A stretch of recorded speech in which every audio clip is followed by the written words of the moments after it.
السلام علیکم ورحمۃ اللہ وبرکاتہ۔ اس دن ہم نے دعا کا پارٹ 1 سیکھا تھا۔ آج ہم دعا بک سے دعا کا پارٹ نمبر 2 سیکھیں گے۔ تو پارٹ 1 کی جو دعائیں تھی وہ میں آپ کو بتا دیتی ہوں کون سی ہم نے اس دن سیکھی تھی۔ پارٹ 1 میں حصول علم کی دعائیں اور صبح اور شام کی دعائیں ہم نے اس دن سیکھی تھی۔ ان کا لنک میں آپ کو ڈسکرپشن میں دے دوں گی، اگر آپ نے نہیں دیکھی ہیں تو آپ دیکھ لیجئے گا اور انہیں ضرور یاد کریے گا۔ صبح شام کی دعائیں ہمیں اپنے ڈیلی روٹین میں شامل کرنی چاہیے۔ صبح کی دعائیں صبح کے وقت ہمیں فجر کی نماز کے بعد پڑھنی چاہیے اور شام کے وقت ہمیں عصر کی نماز کے بعد پڑھنی چاہیے۔ ان سے ہم بہت سی بیماریوں سے بلاؤں سے محفوظ رہتے ہیں۔ تو آج ہم سیکھیں گے روزمرہ کی دعائیں۔ پارٹ 2 کے جو 4 سیشن ہے، جس میں فرسٹ ہے روزمرہ کی دعائیں، سیکنڈ نماز کے بعد کے مسنون اذکار سیکھیں گے، اس کے بعد تھرڈ دعائیں استخارہ سیکھیں گے اور فورتھ ہے سفر کی دعائیں۔ تو آج ہم سیکھیں گے روزمرہ کی دعائیں جو ہمیں ڈیلی روٹین میں اپنے شامل کرنی چاہیے اور ان کو پڑھنا چاہیے۔ روزمرہ کی دعا میں سب سے پہلے ہے کھانا کھانے سے پہلے کی دعا۔ جب ہم کھانا کھانے کے لیے بیٹھتے ہیں تو جو بھی ہم دعا پڑھتے ہیں وہ ہم پہلے سیکھیں گے۔ بسم اللہ الرحمن الرحیم۔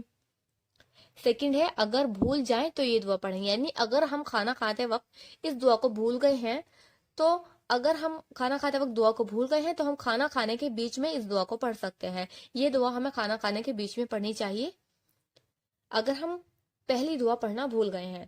بسم اللہ اولہ و آخرہ۔ تھرڈ ہے کھانا کھانے کے بعد کی دعا، یعنی جب ہم کھانا کھا چکے ہوتے ہیں تو اس کے بعد ہمیں یہ دعا پڑھنی چاہیے، اللہ تعالیٰ کا شکر ادا کرنا چاہیے۔ الحمدللہ الذی اطعمنا وسقانا وجعلنا من المسلمین۔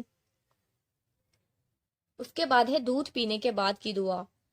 جب ہم دودھ پیتے ہیں تو اس کے بعد ہمیں یہ دعا پڑھنی چاہیے، اللہم بارک لنا فیہ وزدنا من۔ یہ جو ہو ہے، کیونکہ یہاں پر دعا کا اینڈ ہو رہا ہے تو ہم اس کو ساکن میں بدل دیں گے۔ جیسے ہم نے یہاں پر مسلمین پڑھا، یہاں پر پڑھا ہم نے من، ہاں کی آواز بعد میں آتی ہے، من، اس طرح جیسے یہاں پر پڑھا وآخرہ رحیم، جزم دے کر پڑھتے ہیں لاسٹ والے ورڈ کو۔ نیکسٹ پیج، میزبان کے لیے دعا۔ اگر ہم کہیں مہمانی کے طور پر جاتے ہیں یا ہم کہیں بھی جاتے ہیں اور وہاں ہمیں کھانا پیش کیا جاتا ہے تو ہمیں ان لوگوں کو دعا دیتے ہیں، تو اب ہم یہ والی دعا پڑھتے ہیں اور یہ والی دعا پڑھتے ہیں۔ اگر ہم کہیں مہمانی کے طور پر گئے ہیں ان کو ہم دعا دیتے ہیں، اللہم بارک لہم فیما رزقتہم واغفر لہم ورحمہم۔ یہاں پر پہلے سے ہی جزم ہے، اللہم اکثر مالہ وولدہ وبارک لہ فیما اعطیتہ۔ یہاں پر بھی پہلے سے پیش ہے تو ہم نے اس کو جزم دے کر پڑھا۔ رزق میں برکت کی دعا، کوئی بھی ہے اگر ان کے رزق میں کوئی کمی ہے یا کمی نہیں بھی ہے تو بھی ہمیں یہ دعا پڑھنی چاہیے، اللہم اغفر لی ذنبی ویسر لی امری وبارک لی فی رزقی۔ اولاد کے رزق میں برکت کی دعا، یعنی جو ماں باپ ہیں اور ان کی اولاد ہے تو وہ ان کے رزق کے لیے دعا کریں، یہ والی، اللہم ارزقہ مالا وولدا وبارک لہ۔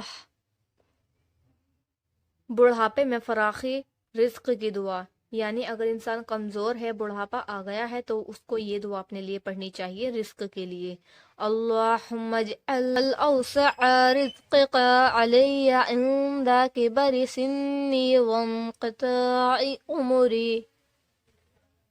آج کے لیے اتنا ہی، جزاکم اللہ خیرا کثیرا۔ السلام علیکم ورحمۃ اللہ وبرکاتہ۔